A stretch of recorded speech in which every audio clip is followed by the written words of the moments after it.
to Rage You Nerds. I am Mr. Cack, and I am joined on this Monday by the ever-lovely Al.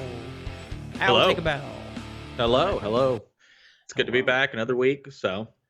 Another week of suffering. Turn into a metal song. All right, so we got some stuff to do today. We're going to go through some series. We're going to go through a trailer. A live-action anime adaptation is happening, and we're going to watch a trailer for it. We will also be undertaking Indiewire, for whatever reason, decided to make a list of their top 70 animated series. Al and I probably are going to hate most of it, so we're going to have a discussion about that. We're going to go through all 70 of them. We're going to be upset. I'm going to say things, and I'm going to make personal attacks at the person that made this list. It's just, it is what it is. There we go. Secret Invasion recently has released its release date of June 21st, 2023. So happening in the middle of the year, we are getting our Secret Invasion. Are you excited, young Al?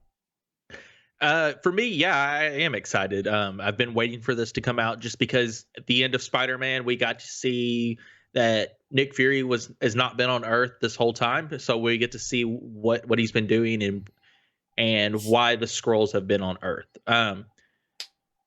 This has been a long-awaited TV series that we've all been waiting for, and we didn't even know if it was still going to be happening. So, you know, with the cutbacks of Disney Plus shows, we're still waiting to see what's being canceled, what's being pushed back, what's even coming out this year. Do you think there's a chance that we'll get a surprise, like a strong, legitimate, like a main character reveal of, oh my gosh, this whole time this person was a Skrull? I think there's going to be at least one. Other than that, I'm trying to think of who could have been a Skrull this whole time, but there's too many main characters that have done a lot for the franchise that I just don't see them changing things up. So I don't know if it's going to be somebody we're not expecting or if it's going to be a new character they bring onto the show that is going to be a Skrull. And if it's a new character, who gives a crap? You know, Al, I want shock value. I want cheap heat. Give me something that's just gonna blow my mind for no justification for why to do it. No rhyme or reason as to why you chose to do it. Just do it so that way I go, oh my gosh, and we go from there. Like, I mean, hey, they bring back Tony Stark. So that's the rumor mill, is that Iron Man may be appearing in Secret Invasion, or a series that may have, or a movie that may have involvement with it, a la Armor Wars. So who knows? I'm not going to be upset, right? Robert Downey Jr. is pretty awesome. Yeah. I would take him. But at this point in time, just say everyone's a Skrull. I don't care anymore. Like, it doesn't matter. Say they're a Skrull, kill them off, don't kill them off, bring them back, whatever. I don't care. I don't care anymore. A lot of my love has died, I think, for comic book movies. Maybe I am getting burnt out on comic book movies. I just don't feel the same love I once did for them. Maybe we'll get there. I mean, we gave Ant-Man Quantumania not too bad of a score. Our 6.5 and 7 respectively. All right. And now, The Mandalorian had another episode this season last week, and it was a very Grogu-centric episode. Young Al, what did you think of our little green getting his flashback on? It's the first 3 episodes have been phenomenal. I'm ready to see more about how Grogu got away from Order 66. And how Anakin and so the end of episode 3, I just want to know how he got from there to now, and how old he actually is, because I mean, it's been this takes place after episode 6 before 7, and so it's been how many years? Probably. Man, they set the tone for what it was in season 1. Gosh, what was it? Beginning 5 years after the events of the Return of the Jedi, which is the Okay. fall of the Galactic Empire. Yeah. And so from there to now, like, where's Grogu been? Where does he get taken to after leaving Coruscant? It it's been great. And then we've got moved into him gonna be maybe a Mandalorian. That's a surprising thing right there. Um, the whole thing with Bo-Katan and the Armorer now, just like her not believing Bo-Katan about seeing the Mythosaur is interesting because they should be trying to get back to Mandalore and repurposing Mandalore, but it seems like the Armorer doesn't want to go back whatsoever, even though Bo-Katan and Din have both said that Mandalore is fine. Yeah, that's a really good point. So I guess they do need to address that at some point, right? I feel like we probably are going to cross that bridge at some point of why don't the Mandalorians there in the little convert, why don't they seem a little bit more agitated by the fact that Din and Bo-Katan both come back from Mandalore and let them know, like, hey, it's not poisonous. Like, it's completely wrecked and there's mutant freaks running around, but, like, it's not entirely dead. There is something there. And if nothing else, the living waters still be living. There still be some water down there living. So it is interesting why they don't seem more, aha, let's go take back our planet. That's kind of a shithole now. But still, it's their shithole. One thing that you kind of started mentioning but didn't follow all the way through with is that we had a return of an actor and technically a character. So the actor of Jar Jar Binks made a return in this episode as Jedi Master Kelleran Beck, who is the role that he played for a 6-episode run in a Lucasfilm online and YouTube game show for kids called, oh god, what was it called? It was like Masters of the Jedi Temple or something like that, whereas basically Ahmed Best as the Jedi Master, or the Jedi Master Kelleran Beck as the host of the show, trying to get these young Padawans to become Jedis themselves throughout the course of the game show. Yeah, I didn't know that either, but this isn't the first time Beck has appeared. He was part of a Lucasfilms game show, so it's like a double Easter egg. Jar Jar Binks' character, also this character existed in another Lucasfilm format. Now he exists in the full canon of the show, which is pretty cool. And honestly, just great for Ahmed Best, who probably received so much hate. I think he's went on record talking about, like, how miserable he felt and how depressed he was, receiving all the backlash because of the character that he got chosen to play. And it's just like, dude seems like a nice guy. It's really, Jar Jar Binks was definitely not my favorite. I'm still hoping he's an evil Sith Lord. But now we have Kelleran Beck, and people were happy. People rejoiced. We're in a year where people like good redemption stories. So, like, seeing Brendan Fraser come back into prominence and win an Oscar, things like that. We're all about a good redemption story, except for Kanye. Fuck that guy. But yeah, so we got that. Now, question to you: those were Naboo forces that picked up young Grogu and took him away. We also know that Grogu eventually ends up in the hands of some very Empire-esque scientist. So what did happen between him leaving on the planet with Naboo security and then getting into the hands of Empire-backed scientist? The churning on social media rumors, just people talking out their butt, is you would want to think those Naboo special forces, of course, Padme, right?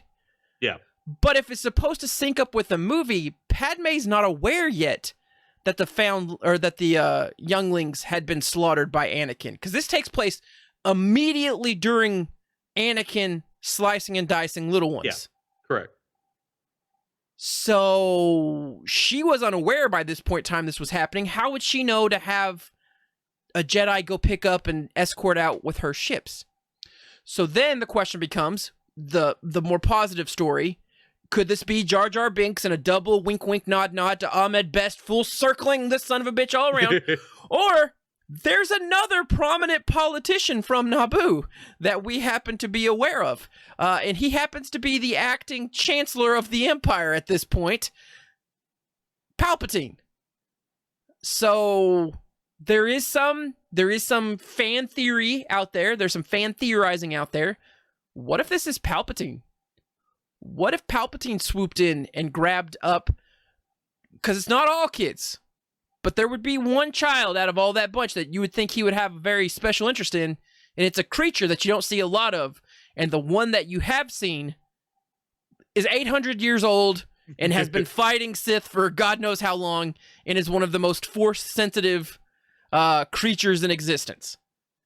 I don't know. I'm down for evil, shady stuff in a moment that we think is good. Because somehow he does get abducted.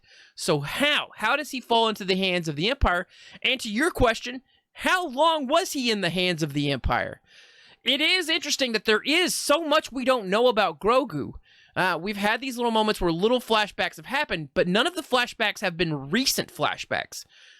It's all been from the time the Order 66 was executed, and now to the very departure from the Jedi Temple in that same instance.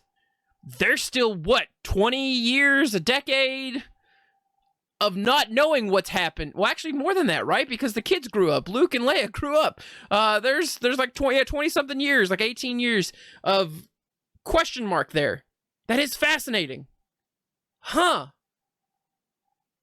I'm on team. I hope this is just a clever ruse and we find out Palpatine all along. I know it's kind of a meme, and I know I was kind of upset that in the sequel trilogy, it ended up being Palpatine all along, but damn it, we're already pot committed. Let's just keep making it Palpatine all along. Like, this being Palpatine makes more sense than the trilogy. Preach. Than the sequels did. Or not the sequels, the whatever we want to call them. 7, 8, 9. Sequel trilogy is what they're called. Yeah. Whatever. Palpatine for this makes way more sense than it does for that. So I could see Palpatine being a part of this, but the ship they go on, though, is the same one from episode 1. And that is a very important nod, I think, to think that it's got to be, Padme has to do with something. And I don't know. There's so much that has to be explained, and there's not very much time left in this season to get it explained. And do you think it's unnecessary for them to fully explain Grogu? I think I've reached a point now where I'm starting to get frustrated with Grogu. The fact that they've set this up to where it would be better if he was aging at a speed that made sense to us humans, because then he could be if he was just at least 3 foot tall or 2 foot tall, whatever is the mid equivalent of what between Yoda and a baby, then he could be doing stuff. He could communicate a little bit more.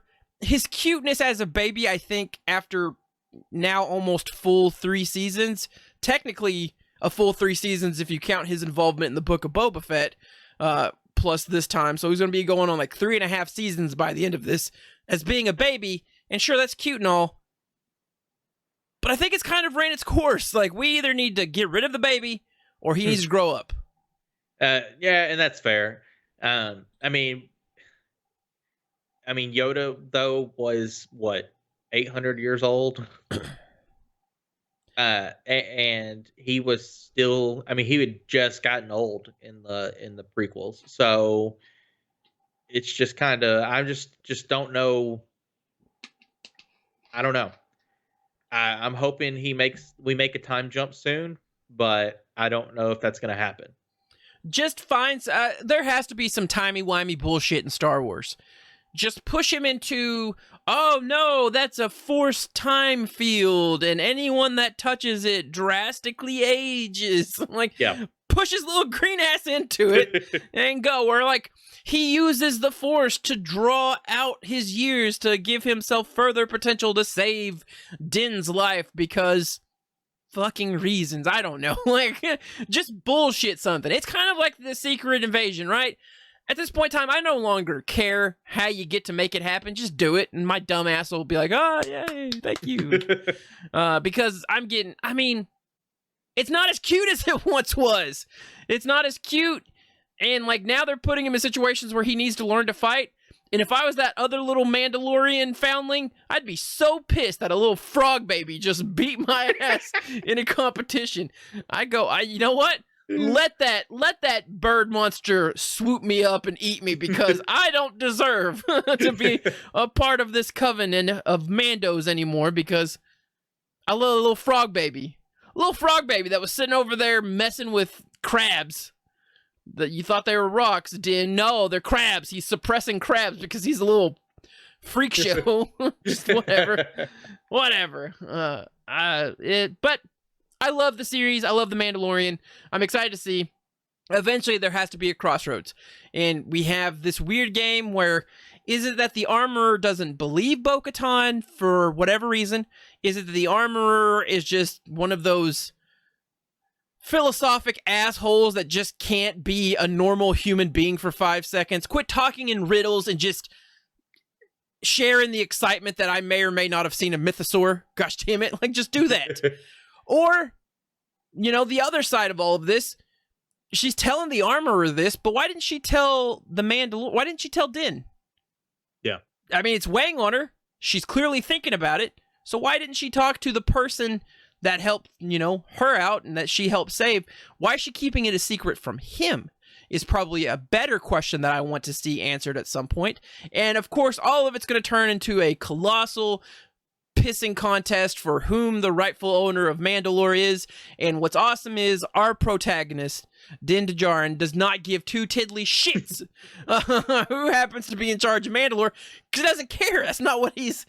This dude's happy not ever taking his helmet off again and dying. Like, he's just fine with that. Have his little frog baby, do frog baby adventures in space. You know, eventually get shot down by a blue man probably, but like, he's fine with all that. So wait, do they take their helmets off to eat? Is that why they all left? That's why they all separated.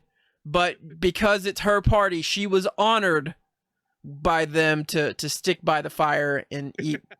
And not in complete darkness like those other assholes. How do they have kids? Huh? How'd that one guy have his child? Did he leave his helmet on? Like, that is some dispassionate loving, man. That is some cold-blooded mating right there. That ain't love making. That is just a binary function at that point in time. You know who does that one, right? Acts for that one? Is the big guy with the Gatling gun? Uh-huh. That's who is that? Jon Favreau. Is it really? Yeah. Good for him. Good for him.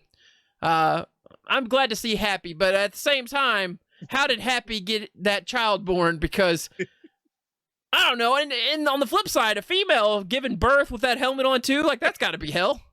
That can't be fun. So questions abound, no answers in sight. I don't think they're going to take time to answer how they have sex. I think it's pretty self-evident probably how they would have sex, but why the mask on? You know, no kissing? No licking? All right, on the Ark, we got some kissing and licking. We had the latest episode 8, in with a little licking and kissing. So over the course of these remaining episodes, we've seen several big things happen. So to catch us up, Al, you've seen all the episodes, right? Correct. So we've had Dr. Trust and his wife, the figures that led about the creation of the Ark that we're on, and several other arcs that we had yet to see, but have started to see with Arc 3. We've had them discovered and taken out of cryosleep. We've had the introduction of Arc 3, which was not traveling in the same manner that our Arc 1 was. They were using a special warp speed drive. And then we've uncovered that the thing that attacked Arc 3, which may have been the same thing that attacked Arc 1 to start off this whole series, potentially could be Arc 15. So you might think that's a big jump. I think we're at the foothold crosshair here of eventually timey-wimey bullshit is about to get thrown our way. I think we're going to have some time travel due to the other scientist who's taken over the ARC program after Trust was bought out, cutting corners, which seems to be the biggest issue that Trust has. And we've already seen what happens with their warp drive when it's kind of unstable. Everyone starts glitching around. So I'm not going to be super surprised if we come to find out that like some of these arcs like may have traveled time or some bullcrap, or Arc 15's actually being led by the crew of Arc 1 who's like from the future, or alternate realities. It's space. They've already started to hint at opening this door, and of course there is the next thing that eventually I know we're going to have to get to, because that weapon is alien in substance. There's got to be an alien at some point in this damn series. So Al, we've also, the murder mystery from episode 1 was resolved by episode 3. The murderer was then resolved the next episode by sacrificing himself in a nuclear meltdown. We found out that some people have been lying. We've had a doctor go on a pill bender. We've learned that our security guard is very stoic and gay and like samurai sorts. We have a redheaded mystery lady from Arc 3 who says certain things, but she's clearly hiding something. I'm still not dismissive of the notion of this. Hear me out, Al. She's from Arc 15, and she's bald-headed samurai's daughter, and timey-wimey bullshit. I don't know anymore. There has to be some kind of resolution to his daughter. She can't just be dead. And if you're listening to any of this, it probably just sounds like I've had a stroke, because I've said so many things. But Al, we've now watched the chunk of the series. We've now caught up on the series. How are you feeling about the arc after getting through our initial first 2 episodes? I've actually liked it. I've actually liked it a whole lot. It makes me want to start the next episode after I finish one, just because of how it leaves off on cliffhangers a lot of times. And sometimes TV shows don't do that, and you're just like, that was whatever. But this has been good. It's been fast paced. We're not dragging things out. There's not been a bunch of filler. There's not been just the same thing happening every episode. We've had different things happen multiple times. We always have a crisis we've got to try to figure out. The redheaded girl, she has something to do with him. She's got to be the daughter, I'm assuming. How is she the only one left alive? What happened to? How did that one guy get beat up if there was only her and him on the ship? Yeah. There's just, is there, how many more episodes? Is there just one? There are 2 more episodes. Okay. So there's a lot to still kind of explain in the next 2 episodes. I hope they give us a season 2, just because I want to see some more of this and see where they go with this. But I could see the finale being them getting to Prox B and it's infested with aliens, or Arc 15 has made it there, and that's why they're coming back to stop all the other people, or you know what I mean? Yeah. And how did we know how Trust got on Arc 1, but why was he put on Arc 1? Why was he not put on the other ones? And then we've got him and the radiation girl, whatever, solar flare girl who lost all of her hair. Lieutenant Garnett. Yeah. No, not her. The blonde one. Oh, you mean God, what's her name? Is it Kat? Kat, Dr. Kat. Yeah. So Trust and Kat are in a fling before on Earth. So it's a very interesting show if you like sci-fi. Yeah. The one positive thing it looks like is that on SyFy, so it started out with over 500,000 viewers watching the first episode, then it dropped down to 400,000, then 300,000, and did a run of 300,000. But then episode 7, it picked back up with 426,000, and then episode 8, last week's episode, dropped down to 403, but still in the 400s. I'm hoping, I know that's not big numbers at all, but as a conversation I've had with TJ off stream was, SyFy needs to understand who they are and know their place. Like, yeah, I mean, is that not respectable numbers for you, SyFy? Like, I'm sure some of your biggest draws are when like an NCAA game happens to get on you, or like a, you know, when WWE has to air one of their episodes on your channel or whatever. So I think they should take that as a win. I'd be interested. I hope that Peacock's numbers are also solid. So if nothing else, maybe if this doesn't last on SyFy, maybe they'll be willing to toss it over to Peacock, and maybe Peacock would take it up. But I would like to see a season 2 of this.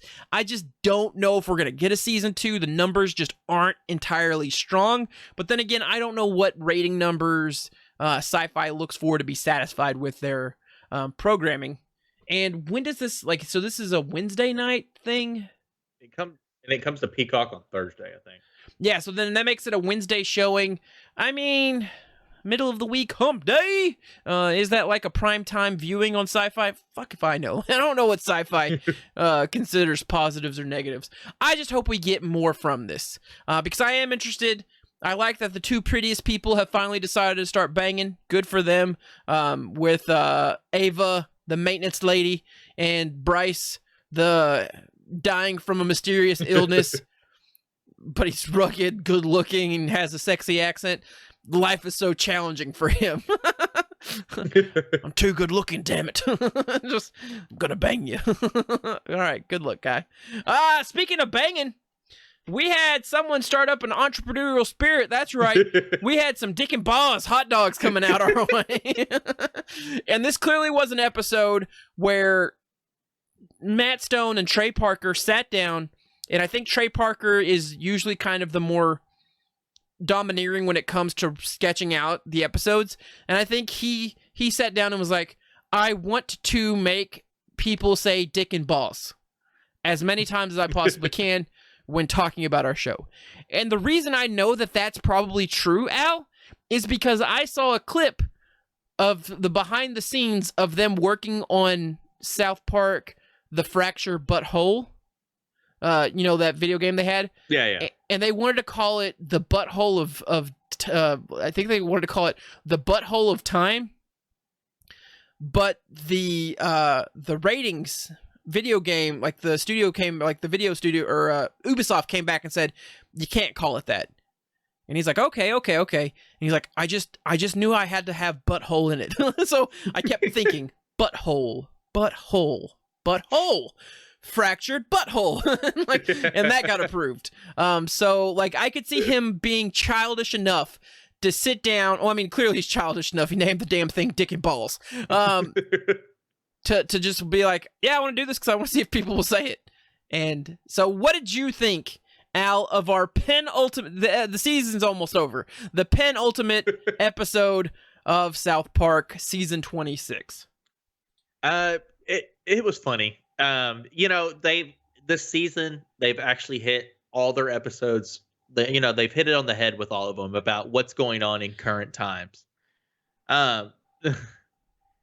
You've got people loaning money to start new businesses, and then those businesses falling through, and then you've got young people trying to find, get a job, and then some of them not being lazy, or some of them being lazy, and then you've got people who are older after the pandemic and don't want to go back to work. So I mean, it just is hilarious what they can use now to be able to make an episode. So, can my mental health day be Thursdays? where I mean, yeah, well, I mean, that is the current reality of the world. Like, there are a lot of people that don't want to work a traditional work schedule anymore.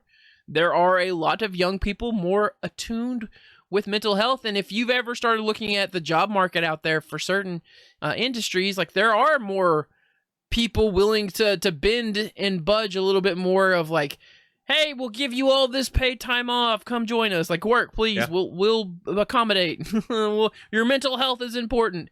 And I know it's kind of a joke of the episode. I mean, but that's the reality, right? Is that employers have to be more cognizant. I know they don't want to be. I know that it's frustrating. And I know there are people that will manipulate it. There are Cartmans of the world that will manipulate whatever good things come from what we've learned from the pandemic. But the whole question of going back remote, I don't like that it was painted entirely negative in this episode. I think that there are a lot of jobs that could just easily be remote. And guess what? You're eliminating overhead on a lot of things. Do you need a physical building where the majority of the job is phone call based and email based? No. Make that work from home. Let people do whatever the hell they want. Give them some stipend to make sure that their internet doesn't crap out on them, and let them go. Let them have fun. But it is an interesting question. But I mean, yeah, I'm sure there are people that will just like, so what's remote look like here? It's a hot dog stand. Like, I think that was probably the bigger part of the critique is you have to know the business that you're that you're applying for to understand, like, okay, this business doesn't make sense to do remotely. Like, you have to be here to serve the freaking hot dogs. The standout of this episode, and you can disagree if you want, standout of this episode, our MVP was Butters. What do you think about that, Al? Butters is always getting crapped on every episode, and for him to actually get some limelight on the big screen, and bad things started off for him in the beginning, but then they turned out better once he took over and started doing the job for Cartman. But I mean, it was funny seeing Butters come to fruition and making a name for himself. It's always good when an episode concludes with Cartman getting what he wants, which is no longer what he wants, but it's what he originally wanted. When he first moved into the hot dog stand house, his big complaint was that he wanted to go back to his old house. He wanted an actual house. We can't live here, Mom. We can't live here, Mom. And then, thanks to Butters' help, along with his mom, he was able to get what he originally wanted, which is much to Cartman's chagrin. Episode 6 is coming out this week. I believe it is titled Spring Break. So I can't imagine what's going to happen. I think Mr. Garrison was on the promotional picture I saw. So any thoughts on what you hope we might get out of episode 6? I don't know who Mr. Garrison is, so. Oh, that's the teacher. That's their teacher at school. Oh, that was Donald Trump for one season. Yeah. So the big thing that has been happening in the recently here in the world is alcohol cannot be drank on the beach during spring break week. so I could see something about that being a thing. Let's see if there gives any kind of. Let's see if Wikipedia. Spring Break is the 6th and final episode of season blah blah blah. The episode's plot centers upon the 4th grade teacher, Mr. Garrison, who falls back into some old habits. So there is a chance Mr. Garrison may go to Florida and may oppose Ron DeSantis because Mr. Garrison in South Park is the Donald Trump stand-in. So there isn't an actual Donald Trump in South Park. Mr. Garrison became Donald Trump and became president in the South Park universe. So we might see Mr. Garrison start to slip back into some Donald Trumpian ways. So there's a chance that might be happening. And it might stem from being told that he can't drink alcohol on the beach. That does seem like a catalyst point for a Mr. Garrison character. So, well, I did see today on while we were at the gym on one of the TVs, they're the big TVs they have on the wall, and it was talking about Trump blaspheming or chastising DeSantis about COVID restrictions or whatever, and so it's already in the news. So I think it's safe then that I feel like that's going to be safe as to where they're going to go with this. But yeah, if you haven't seen the most recent 2 seasons of South Park, that was the run of Mr. Garrison as the Trump stand-in, and the introduction to a family that came to South Park that was called the Whites. Oh god. And it was a white family, and they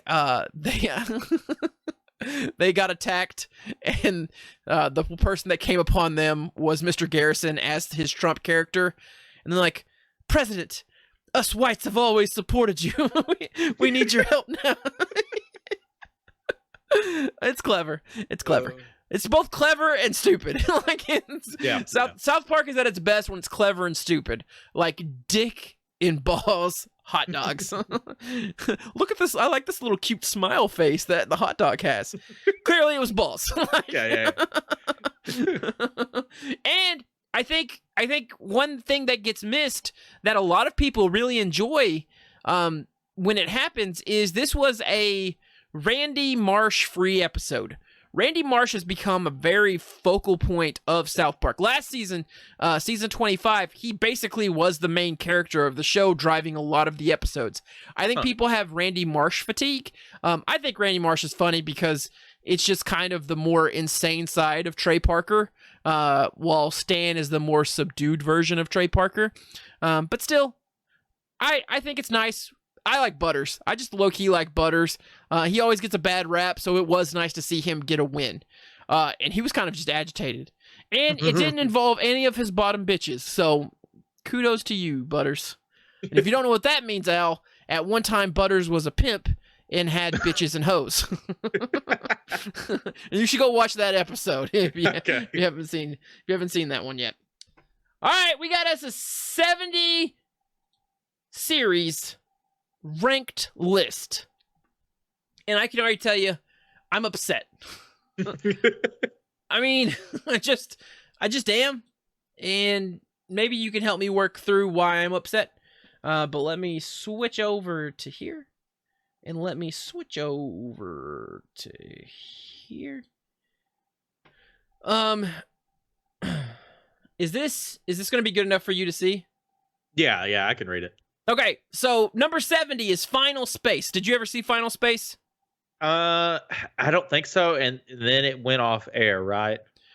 So it was canceled, and then HBO Discovery, or Warner Brothers Discovery, tax wrote it off. So now it will never be allowed to be seen again. You'll have to find a bootleg version of it on the internet. So there will be there are no sales of any of its content as part of the whole being written off as a tax write-off. So you can find the series on Amazon Prime, but you can't purchase it. So you'll have to go on eBay and maybe find season 1 or season 2, but there was a 3rd season and it didn't make it to DVD, so there will be no official release of the final season of Final Space. I thought it was really cute. I thought it was fun. I could see how maybe it wasn't loved by everyone because it seemed like a very Rick and Morty type thing, but it was on TBS, and I think that probably hurt it the most. Gotcha. Number 69, Regular Show. Did you ever watch Regular Show? I did. I liked Regular Show. I thought it was for me, Regular Show and Adventure Time. I think out of modern cartoons that were maybe made for kids but subtly made for mid-20s to late 20-year-olds, I liked both of those a whole lot. And I don't know if I agree with Regular Show being 69, other than the fact that it's funny to say that it was 69. That's fair. Any thoughts on Regular Show? Nah. I mean, I liked it. I don't know if it would be ranked higher than that, more than likely, but... Okay. Well, let's see what's ahead of it, and let's see if you change your mind. 68 is The Midnight Gospel. It came on Netflix, and it was made by the same people that made Adventure Time. But I never saw it, so I don't care. Kind of makes me upset that it's included, because now it's going to take away from something else that I do love. I've never seen it, so... Came out in 2020. The height of desperate need for escapism right before the entertainment world was oversaturated with multiverse stories. The Midnight Gospel is just as interesting as the time capsule as it is the actual show. I think it just looked weird. I think that was the thing. Robot Chicken is at number 67. I mean, I think that's fair. It's a hit or miss for a lot of people. So I used to love Robot Chicken, and then I got out of college because Robot Chicken started when I started college, and eventually I hit diminishing returns on my interest in Robot Chicken. And the fact that it's still ongoing is both shocking and depressing. Yeah, that is pretty wild. Maybe time to wrap that up. Dr. Katz, Professional Therapist, is a little bit before my time, so I have no thoughts on it other than it's taking up a spot of the real Ghostbusters. I don't think the real Ghostbusters on this list, and I'm already pissed off about that fact, Al. You ever see any Dr. Katz? I've never heard of it. Yeah, fuck off, Dr. Katz. Bird Girl! I didn't even know this is a thing. So this was the sequel series, or like a spin-off sequel to, do you remember Harvey Birdman, Attorney at Law? Yeah.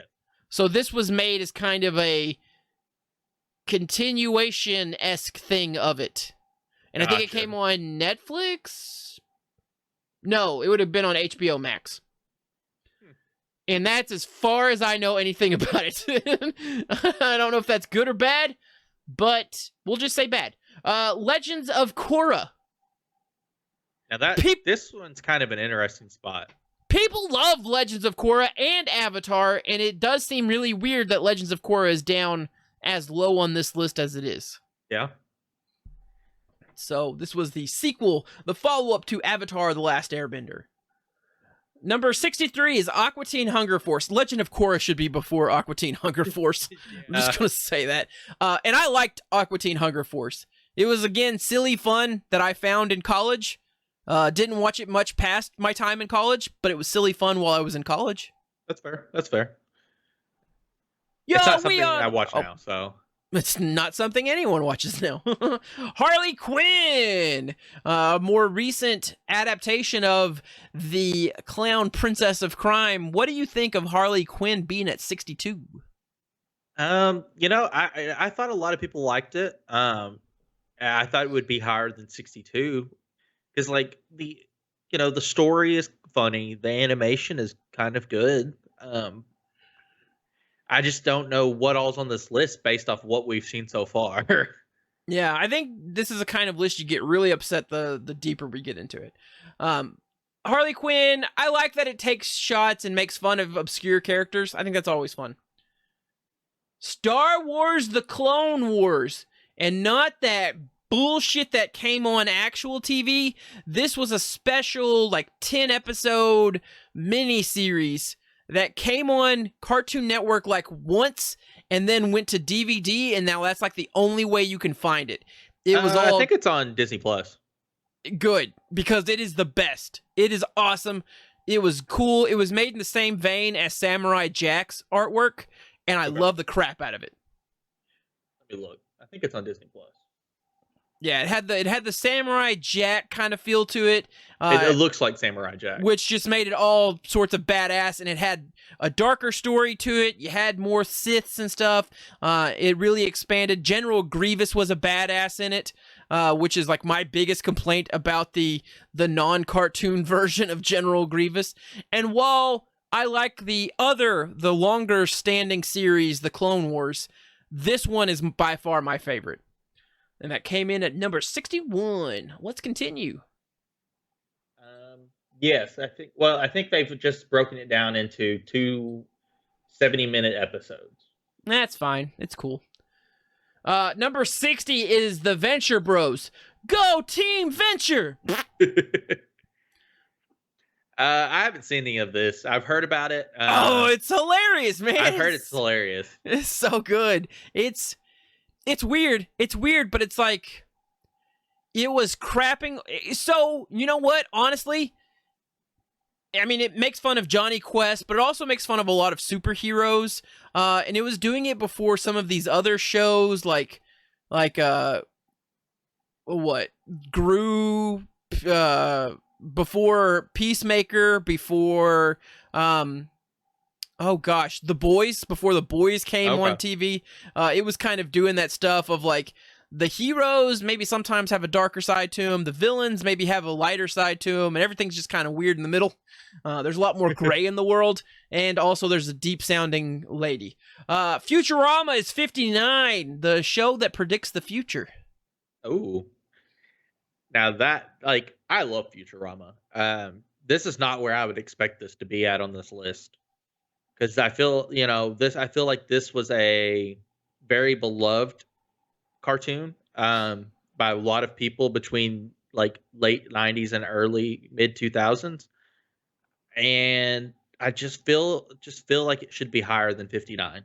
Yeah, and you may not remember this, Al, but in its initial run, much like Family Guy, it got canceled fairly quickly and then came back. Got a second chance, and technically I think Futurama has gotten 3 chances, and I think it's about to get its 4th chance. Yeah, I think it's coming back again, isn't it? It's coming back to Hulu. So it's getting like its 4th chance after cancellations and series ending. So it'll be interesting. This one right here is gonna, and what's after this is probably gonna upset me. All right, what's next is Popeye the Sailor. Okay, yeah, already pissed. Oh, what a world! What a world! Like, give me my spinach. Like, how is this on the list? Who the fuck put this on the list? Their names are Ben Travers and Han Nguyen. That's who put them on the list. I can guarantee you they weren't alive when that was around. You're probably right. Number 57 is Pokemon. Gotta catch 'em all. Pokemon. It's been going on since 1997. Ash should be able to drink. I'm still on that bandwagon. But Pokemon, cool. Probably should be higher because of its cultural impact, but let's just keep on moving. 56 is Dexter's Laboratory. That was a weird one. And this name, Gennady Tartakovsky, is a name that has popped up a couple times already on this list. Just to show you how influential they are in the animation world. Because they were also part of that weird midnight gospel bullcrap. Yeah, this was around my time. Yeah, you'd have been a child, what, this 96 to 2003? Yeah. You were childing around at that point in time? Did you like Dexter's Laboratory? Yeah, I did. It came on with what's the other ones? Johnny Bravo. Hey, whoa. Powerpuff Girls. Powerpuff Girls, yep. Come on, pretty mama. What was the other one? Cow and Chicken. there was 2 stupid dogs. I don't know if you remember that one. The height of Cartoon Network being like what people remember as the old school feel Cartoon Network. Correct. Number 55 is Alvin and the Chipmunks. Do do do do do do do do do do do do do do do and bow. That's just how the theme song went, and like the Chipmunks are singing, "We're the Chipmunks, Alvin, Simon, Theodore, do." So maybe a little bit before your time. Yeah, I've never seen an episode. It technically started before me and ended while I was 3, but I've seen Alvin the Chipmunk stuff. Rugrats 54. Now that seems like an absurd thing to put it this low. Yeah, because like Rugrats was loved. Yeah, I mean, I even like when it came to like around here, the live action play, I went and saw that. Yeah, Rugrat was beloved. It feels like kind of poop that this is down as low. But I don't want to be big people's no more. It's still something I feel in my soul when like Chucky was having that weird dream where him and Tommy and all of his friends were like adults, and Chucky's like having a mental breakdown. It's like, I don't want to be big people's no more. I feel it. I feel that, Chucky, in my soul. Yep. Number 53 is Reboot. Now, I used to watch this on Saturday morning cartoons. Do you know what Reboot is? No, I've never seen this. It is a fever dream from the 90s of what we thought virtual reality would be. So essentially, It's a world in cyberspace, and the characters are referred to like as avatars. Like some of the characters are referred to based on computer programming things. Essentially, it was the Matrix for kids before the Matrix was even invented. There was actually a character called Dot Matrix. Huh. and like the bad guys, like the main, like one of the main villains is just a computer virus. That's what he was. He was just a computer virus. So it was interesting. It was interesting. Let's see. Does it say anything? Basically a cop drama following the adventures of a guardian who lives inside of a computer mainframe, keeping things operating safely despite evil viruses trying to destroy the system. The metaphor is relatively bonkers, but the quality of the animation is pretty impressive for that time period, which again was 94 to 2001. It was the... Did you ever watch Beast Wars? I did. So kind of like that kind of animation. Okay. Where it was like the interesting blocked out 3D, which at that point in time in our life was like, oh, fuck, cartoons can look this way. And it was blowing our minds. Yeah, at that time, that's fairly new. So let's see. Is this the intro? Systems, peoples, and cities to this place. Mainframe. My format, Guardian. To mend and defend. To defend my newfound friends, their hopes and dreams. To defend them from their enemies. He's a virus. She's a virus.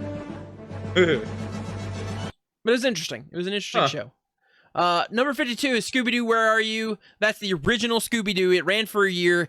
It birthed all of the insanity that is Scooby-Doo, where some people have been voicing the characters since inception. And this is a crime against animated series. Scooby-Doo is like a pillar franchise of animated series. Yeah. I can't believe it. Was it really on for one year? And then it transformed into the next iteration. Like, there's been like 50 different versions of Scooby-Doo. It's like... But this one year was popular enough that I think it spawned the first in many Scooby-Doo movies. Yeah. I just can't believe like this is that was from that year. But I remember watching this as a kid. Like, yeah. Like, I guess I didn't realize how old they were. Right? This is Frank Welker, who does the voice of Fred and Scooby. This is his start of voice acting. And Frank Welker is a legendary voice actor and has voiced several characters that you know and love and may not even remember that it was him. Let's see. The series launched many reboots, one that included pop culture greats such as the Harlem Globetrotters and Sonny and Cher as animated versions of themselves. Yeah. Bizarre spin-offs like Scooby-Doo's All-Star Laugh Olympics, and multiple imitations ranging from comics to films to pop culture references in the Buffy the Vampire Slayer and recent crossover on Supernatural. Scooby-Doo and his pals have become embedded in American conscience, and yet we did not rank them higher than 50 fucking 2 on our thing. All right, so 51 is Teen Titans Go. Oh, sorry. Oh, no, go ahead. What were you going to say? One of the most beloved rock bands that have been formed was the Hex Girls coming out of Scooby-Doo. So, and right before that is Teen Titans Go. Not even the good version of Teen Titans. No. Teen Titans Go. That's the trash version. It's the trash version. My kids love this version. I hate it. I like the more serious version that was the original Teen Titans. Yeah. But the studio hates that version because they wanted something that was closer to this when they originally asked for Teen Titans, which is dumb. I mean, I guess it was a good call. Number 50 is the Flintstones, 1960 to 1966. Those things were still humming, like not new episodes, but the replays were still humming when I was a kid. Yeah, me too. Yeah, so I mean, like, again, for something that has withstood the time, like time eternal, like, why is this 50? What did you watch them on? I couldn't even tell you now. It came on. It's probably like replays on like TBS. Honestly, I watched them on Boomerang. I didn't have Boomerang. I had cable television unless I went to my grandma's house who had satellite, which was fancy. And then I would watch both Cartoon Network and Boomerang. Number 49 is the Superman, the animated series. I'm fine with this one being relatively low. I think maybe lower because I thought the Batman animated series was better and the Justice League animated series were both better, which it seems like both of those are going to be ahead of this anyways. But this wasn't my favorite DC animated series. I mean, that's fair. Yeah. The other two that you've named are by far better than this one. So I still don't see how that, like this or even Teen Titans Go was ahead of the Flintstones or Scooby-Doo. Scooby fucking Doo. Yeah. Let's see. Let's move on to the next page. Number 48 is My Little Pony. Friendship is magic. The most bullshit of bullshit. How did this beat Scooby-Doo? How? In what world, Al? Yeah, I don't know. I guess maybe this columnist is a brony. So, well, those are a plague upon this world that should be cleansed. So what are they going to say? They're going to say what? Because the show's theme's about friendship and kindness, balanced with clever pop culture. You know what? You know who the goblin was? It was Old Man Jenskin. Power and friendship, my ass. Tell me about the bureaucratic fat cat that's trying to con the insurance agency by becoming a ghost. Like, that's what I want, damn it. C-Lab 2021, which honestly was probably one of the first like Adult Swim things I saw. And I was so confused for like the longest time when I first saw it. I was like, was this an actual show? And it's like, was supposed to be this way? Or is it making fun of a show? I legitimately didn't know for the longest time. Yeah, that's fair. I remember watching it one night and it was just like, what am I watching? Why am I watching this still? It's fun. It was stupid fun, man. Snitching is bitching. I mean, I don't hate it being this high. I don't hate it being this high because without this, eventually Adult Swim wouldn't start doing some of the other crazy stuff, like Archer wouldn't have been around. So I like this kind of thing because this humor made it funny to take old stuff, make it new, and then just goof all over it. Because that's what this was. They took a 70s show and they basically just crapped on it. And then eventually we get Venture Bros because of that. I'm all excited. Good job, C-Lab 2021. C-Lab underneath the water. C-Lab at the bottom of the sea. Number 46, Rocko's Modern Life. I really liked Rocko's Modern Life. It had a lot of sex jokes that I didn't catch when I was younger. It was very edgy at the time, for sure. It was. Nickelodeon like went through a phase there with Rocko's Modern Life and Ren and Stimpy. Yeah. Of really trying to press the sensibilities of cartoons. Number 45 is Gargoyles. I didn't love Gargoyles as much as some of my friends did, but Gargoyles was a really fun time. Have you seen any of the Gargoyles series? Oh, I love Gargoyles. I'm a big Gargoyles fan. For what it is, I can't believe it's this low. That's for me. You may think it's fine where it is, but at the time when it came out, I thought it was great. But should it be above Scooby-Doo? No, absolutely not. I sent you this list. I saw it on TikTok. Yeah. And then you sent it to me and you said you looked at it and I told you I was going to wait till today. Uh-huh. Like I thought Scooby-Doo was going to be at least in the top 15. No, you're wrong. Number 44 is DuckTales, and that feels like bullshit too. DuckTales was awesome. It had the best theme song, if not the best, one of the best animated theme songs. Still, I would put the DuckTales theme song because there are more people that may have never seen or remember DuckTales that could give you at least some version of the DuckTales theme song. At least hit that woohoo part because it's so freaking iconic. Oh, this is another favorite of mine. I don't know how it's this high up on the list. They might solve a mystery or rewrite history. DuckTales, woohoo! Every day they're out here making DuckTales, woohoo! Not ponytails or cottontails, no DuckTales, woohoo! Now, if the remake of DuckTales, if the reboot of DuckTales isn't on this list higher, I'm really gonna be steamed. Because as much as I love the original DuckTales, I thought the reboot was awesome. So it better make it. Samurai What Jack number are is we at? 43 now. Samurai Jack is 43. Another Gennady Tartakovsky. Ooh. So this makes like Another the great fourth. show. This makes like the fourth series that they've been involved in on this list. Yeah. He does a lot of Cartoon Network stuff, I can tell. Yeah, this one was dark. This one got dark. The Samurai Yeah, Jack it got dark. So we've made it to 42, and this 42 is going to be the first anime. And Gurren Lagann. That's right. Let's drill this mother trucker. This one is one that people love, and then it has an ending. It has a moment where there's a twist and a death, and people get a little bit shell-shocked because of it. But Gurren Lagann, what'd you think of that? I've only seen bits and a couple episodes. I haven't really watched it all the way through. I need to, just because I've heard so much good things about it. So I mean, this could be fitting where it is, I'm sure. Well, it's got some twists. It's got a couple twists in there that really mess people up. So enjoy it. Freakazoid. I fucking hate this list.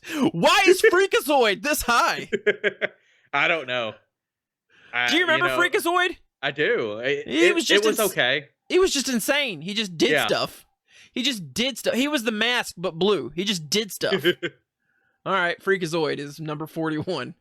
40, Boondocks. The Boondocks, honestly, for as kind of against the grain as the Boondocks was, I think it deserves to be higher. Right? There wasn't any other show at the time that looked, felt, and sounded like the Boondocks. Either before it, and honestly, really after it, in a lot of cases. But this was, call it for what it is. This is the voice of Black Americans that was amplified into a very bizarre, yet wholesome, yet batshit crazy cartoon. Did you watch the Boondocks? I've only seen episodes of it. I need to go rewatch it. It's a silly time. 39 is Avatar: The Last Airbender. Ooh, okay. I don't know what to say. I'll give you a fun fact. The reason they have to call it Avatar: The Last Airbender is because Peter Jackson had already trademarked Avatar by that point. Correct. So there you go. His movie hadn't come out for another several years after this series began. But hey, is what it is. Isn't that fun? Number 38 is Foster's Home for Imaginary Friends. As much of a good, wholesome cartoon as this was, there ain't no reason this should be higher than DuckTales, should be higher than Scooby-Doo, should be higher than Samurai Jack, that should be higher than even the one that's directly behind it, Avatar: The Last Airbender. Do you even remember Foster's Home for Imaginary Friends? I do. Okay.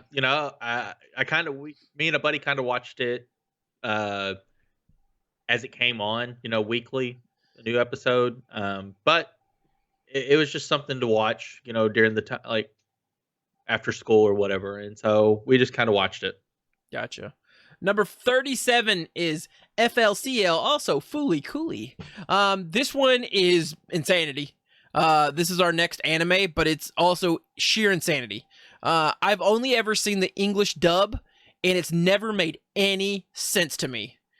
Kid gets hit with a guitar, starts to sprout a horn, has a girl that won't leave him alone. She's kind of otherworldly, and then eventually a robot pops out of his horn head.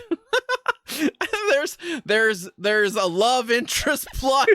There's a boy discovering kind of himself at it's just a weird, it's just such a weird thing, man. Yeah, I've never heard of this. Yeah, it's one of those things that like thrived on like the insanity of an episode. Like there was an overall plot, but some of the episodes were just, here is a chaotic thing happening, and then it resolves by the end. And it's just like, what the hell happened?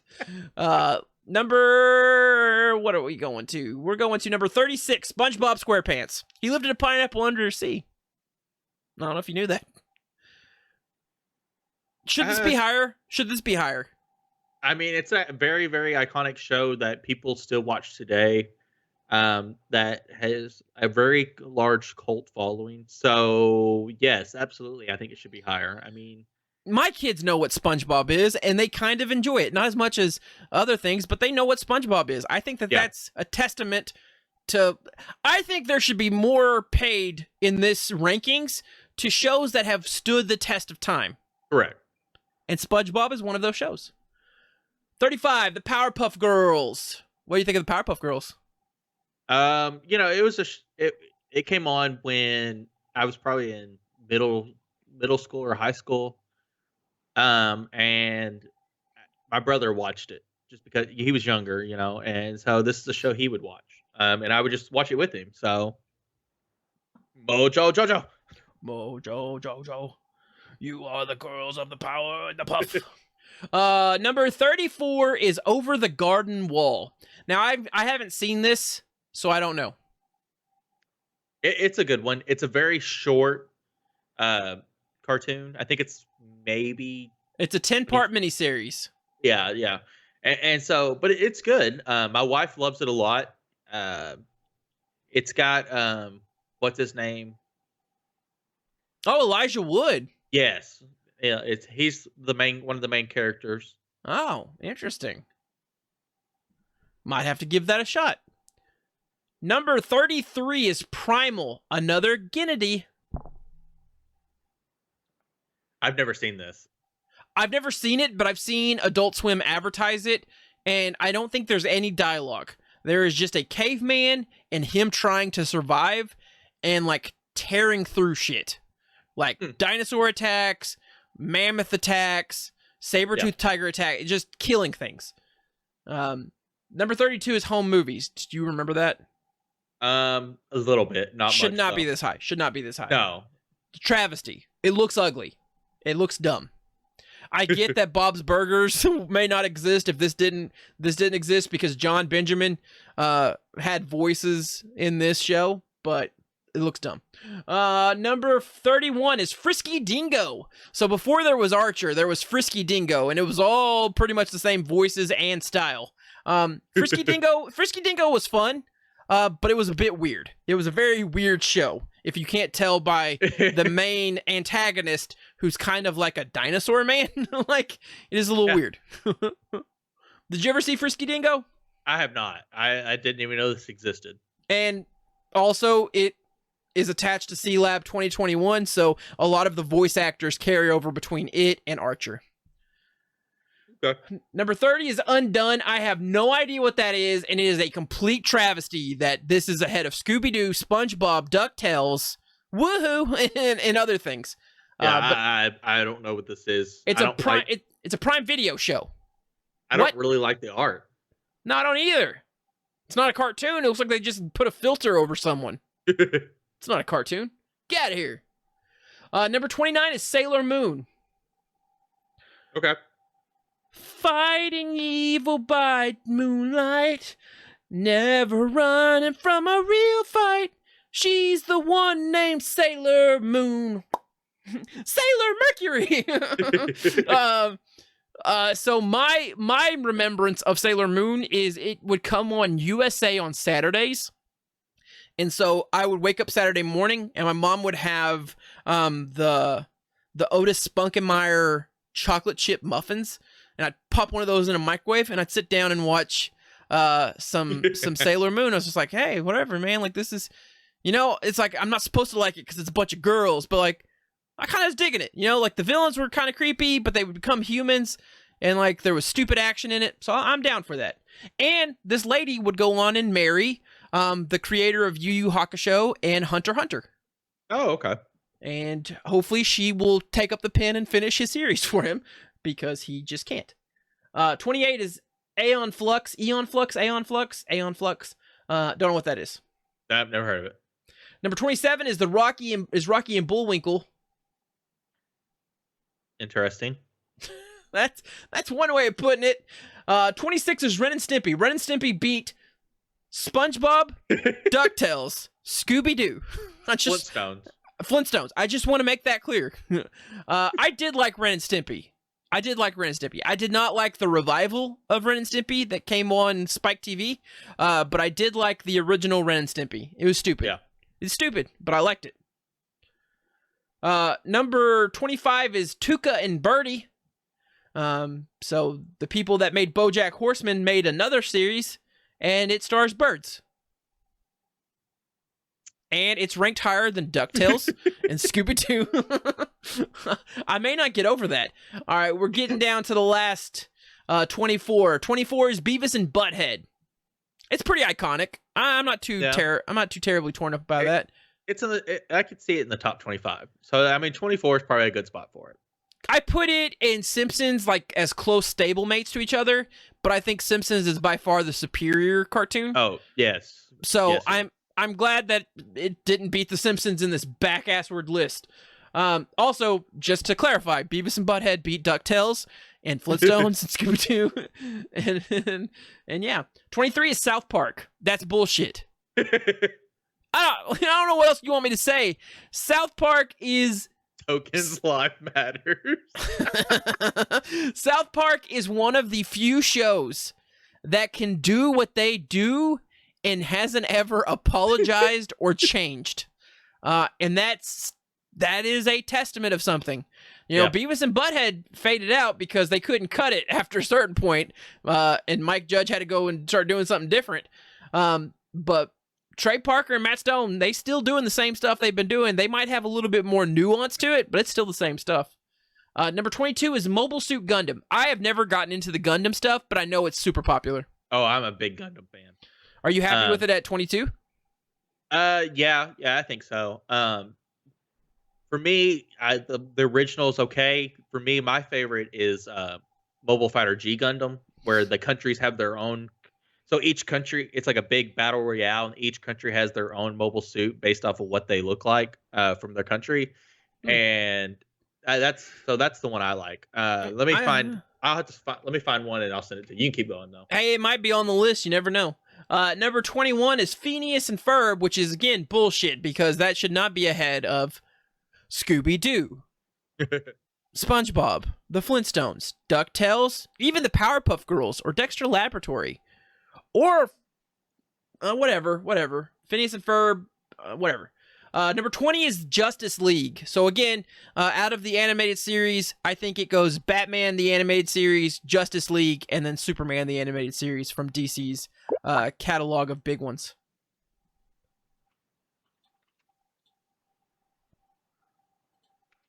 Ooh. The Windmillicon. What do you think of Justice League? Did you ever I like Justice League. It was a great series. I wish it would have kept going, but unfortunately it did have to end. So all right, number 19 is everyone's favorite Clone High. Do you remember Clone High? No. No one knows that this thing even existed.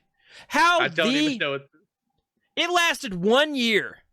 And it places 19th above South Park, Avatar, The Last Airbender, Scooby-Doo, Ren and Stimpy, Rocko's Modern Life, Flintstones, DuckTales, woohoo, Alvin and the Chipmunk. Like, if you could walk down a street and find 5 people that remember Clone High as something that existed, I would give you a large sum of money. But those people don't exist. No one knows this exists. What did it come on? Let's see. The premise is ingenious. A high school populated solely by the clones of historical figures who must navigate the usual teen drama while dealing with the pressure of the historical antecedents. Let's see. Abraham Lincoln pining for Cleopatra. Dumb. But maybe MTV. I don't know. This is stupid. King of the Hill is number 18. At least that makes sense. Yeah, that's a good one. That's Bum, bum, bum, a bum, funny bum, one. bum, bum, bum. That boy ain't right. I like propane and propane accessories. Number 17 is Cowboy Bebop. Again, that makes sense. Maybe it's not as high as some people would want it to be, but overall, I think that makes sense. It's in the top 20. That's a really high spot for it to be for an anime, and probably one of the most and first popular Western animes.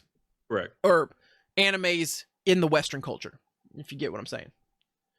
Number 16 is Neon Genesis Evangelion.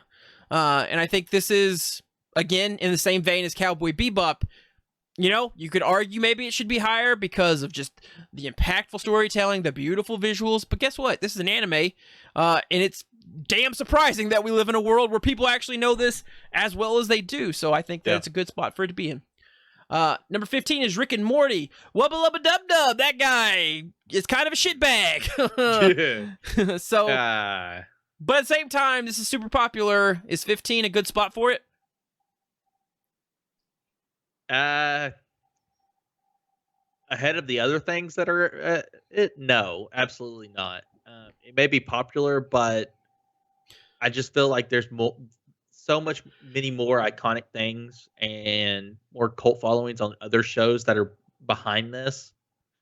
That, especially with what's come out recently about what's going on with the TV show, that it's probably gonna get canceled soon. Number 14 is The Tick.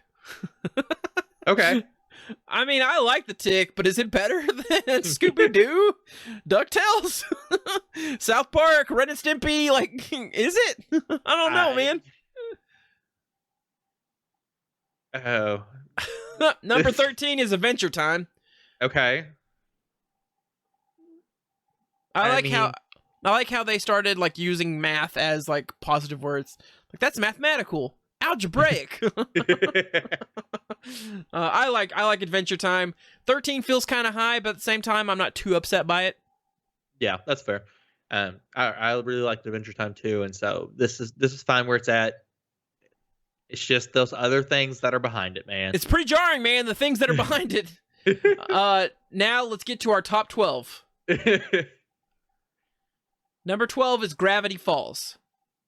I like Gravity Falls, but I feel like people are too in love with it. It only had 2 seasons, and there was like, well, actually, I mean, I guess it had 2 seasons, right? Maybe it had more seasons. It only ran for 39 episodes. It felt like it was 2 seasons. It might have been 3 seasons.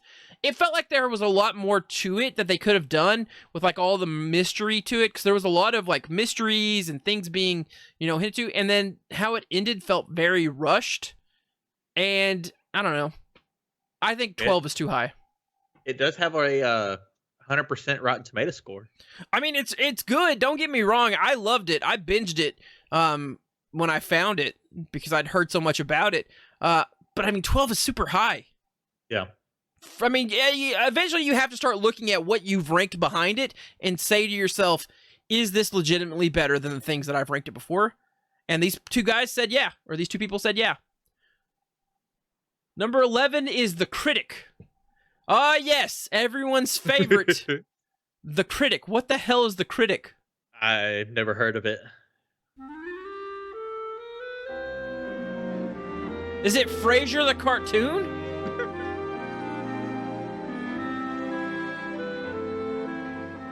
Jay, oh, that guy. I remember this existing, but how is this ahead of things? Yeah, I don't know. All right, whatever. Number 10 is Animaniacs. I don't love it being this high, but at the same time, I mean, sure, it's pretty out there. It did some pretty challenging things for a WB cartoon. Yeah.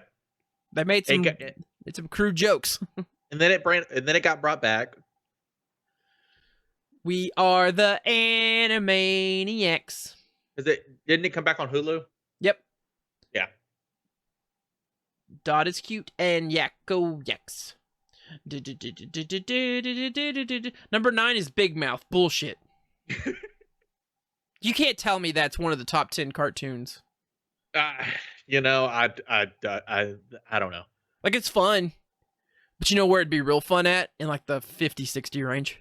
Yeah. I don't understand how it's a top 10 cartoon. Because it's matching the vague, uneasy, and unpredictability of puberty made animation the perfect venue to tackle all the swirling ideas within this Netflix gem. Shut up. Number 8 is Bob's Burgers. Again, should Bob's Burgers be above South Park? I say no.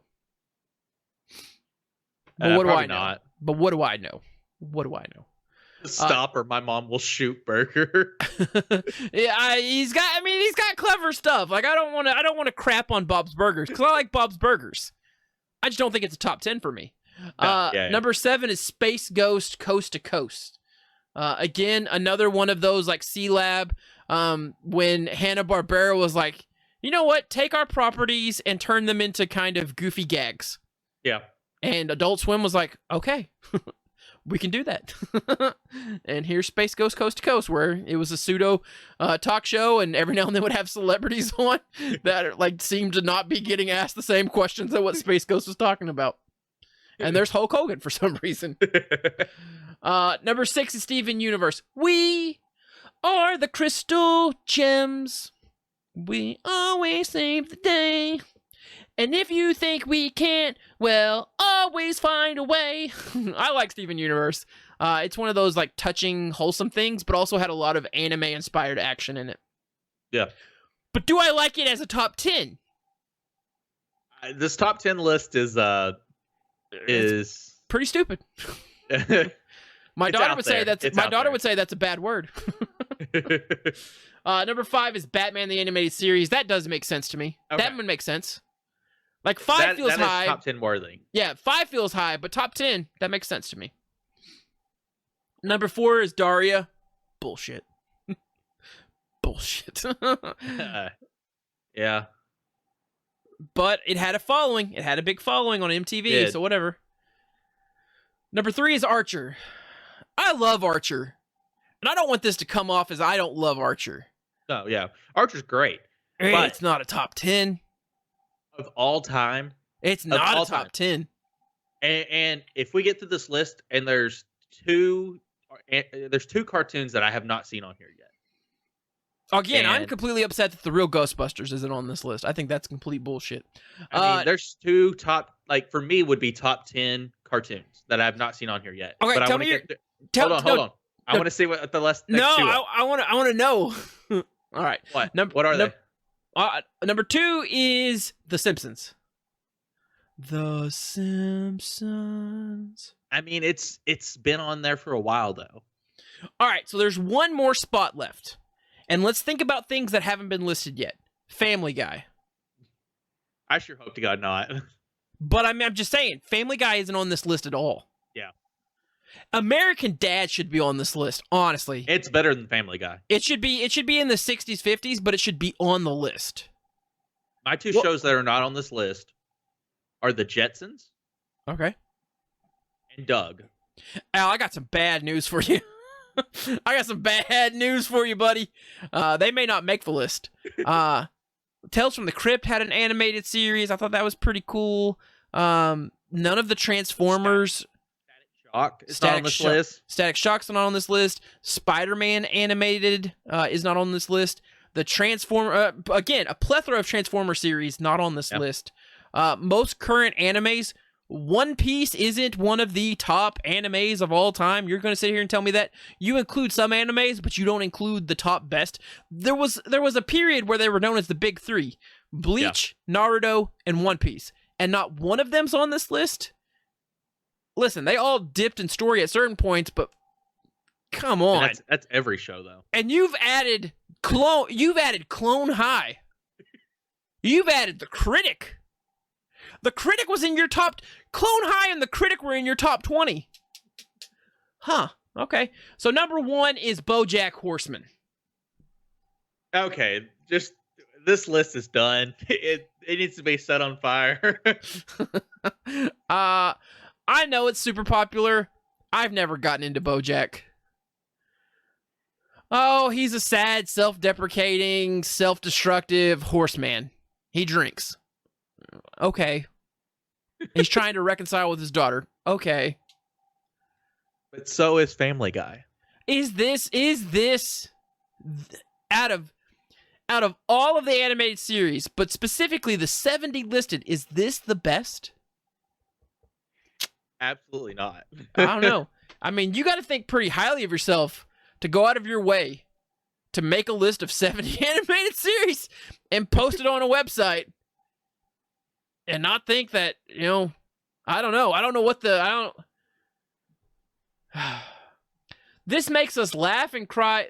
That it makes us laugh and cry is unprecedented amounts is almost secondary to how much is being offered. We may never catch up with every astounding facet of this young series, which means it's not too soon to list it at number 1. If anything, we're already late.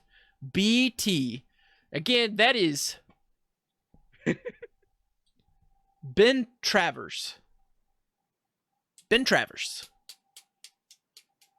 And this was released 4 days ago. Man. Al, I don't even know what to think. I knew I wasn't going to be happy with this list. I guess I'm more just like awestruck by how dumb this list is. I think I'm more just blown away with how much I hate this list. The fact that you go 70 deep and get it so wrong in so many different facets is astounding. Because a lot of these things, it just should be like, okay, as long as we keep this in the top 30s, people should be fine. As long as we keep this in the top 20s, people should be fine. They somehow found a way to mess up the 40s, 50s, 60s.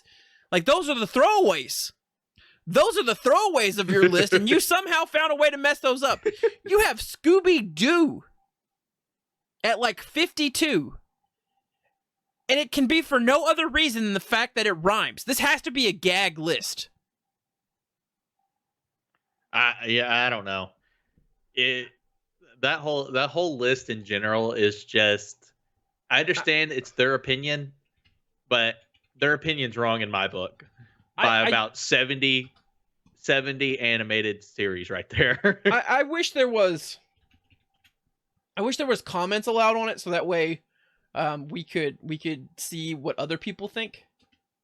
Let's see. Did Indiewire post this on their Twitter? For people to look at and discuss and react to?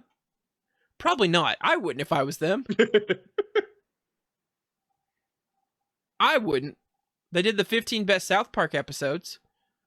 I'm still not seeing anything about this. Oh, but they release so much crap throughout the given day. Good God, man. Man, they've released like 20 things for just the last 10 hours. All right, March 26th. Would that no? God, we're still so far away. All right, IndieWire. I mean, this guy didn't put it even on his Twitter, so. Oh God, you're looking up their personal stuff. All right, here we go. IndieWire. It's only got a couple of tries. You're missing As Told by Ginger. No, they're not. No, they're not. You really ranked Big Mouth over Gravity Falls, Avatar: The Last Airbender, and Avatar: The Legend of Korra. Neutral face emoji. No Name says, please never make a list again, honestly. Canned Beef says, the fact that Big Mouth made the top 10 automatically invalidates the list. Parameter Malone says, I know you all gotta drive the traffic to the site. I understand it. This list is insanely bad, though. Just know why you all had to do it. I know why you had to do it. Midnight says, how is My Little Pony better than Venture Bros? Izzy says, don't diss My Little Ponies. The real travesty is Big Mouth being in the top 10. People hate that Big Mouth is in the top 10. E. Narwhal says, Simpsons at number 2. Family Guy is better, and it's not even on the list. I don't know about that. Yeah, I don't know about that either. Let's see. Unorthodox Individual says, bro, on to nothing. What is he talking about? Who let this man cook? Repeat that? So they shared a lot of comments of like, who's way? This was written by someone my age, says Eric J. Pringle. Is that an insult? Which age is that? Tony Stark put a trash can emoji and a GIF that says, all of it is garbage. Bucky and the Little Good Hair says Futurama that low, no American Dad, no, and a lot of it. Agreed, right? I agree. American Dad should be on the list. I'm not saying put American Dad in the top 10 or the top 20 or the top 30, maybe the top 40, but put American Dad on the list. It's damn good. T. Gordon Mayhall says, why Futurama and South Park are not top 10 is beyond me.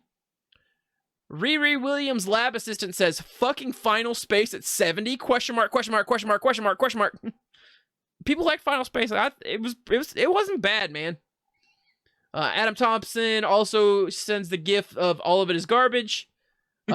Drew says, absolute dog shit. Ryan Coney says, never cook again, vomit face, vomit face, vomit face. Quentin Tyler says, if you're going to include animes, they should represent half of this list. Any anime guy says, oh, I'd say at least 50 of the 70 if we're being truly objective. Yes, anime guy. I'm sure you're being truly objective. Chopper Lee sends a very bad image of someone choking someone else out. Chopper Lee also sends another image that says, fucking dumbass bum-ass fraud. Jesus. Manny D says the gif of Zoidberg saying, your ideas are bad and you should feel bad. Manny D also says, not only is this a terrible list, the website is broken. Couldn't even get through the entire list without the page crashing. Spooky Matthew says, this list is bananas. Who wrote this list doesn't watch cartoons. Ryan says, no, no, no! It's kind of like the Punisher. No, no, no. Wait. There is no world where this piece of flaming garbage left out in the sun for 5 years that is Teen Titan Go, the show that single-handedly ruined any opportunity of us getting a real ending to Teen Titans, is placed above regular show. I refuse to believe this. Confused Eli says, guys, in quotation marks, so this is as if Ben Travers is saying this. Guys, what if we make a ranking list that is purposefully dog shit to drive clicks and engagement? And maybe that's what happened. Maybe we got Al, but I fucking hate this list. And so do the people, Al. And so do the people. All right, any closing thoughts? No, I don't think so. I think we've hit it. All right. This has been Rage, you nerds. That's been Al. I've been Cac. We're going to be out of here. We'll see you next time. Adios. God, I hate this list. I didn't even have the music cued. I was so distraught. I was so just perturbed, Al. Perturbed. Here we go.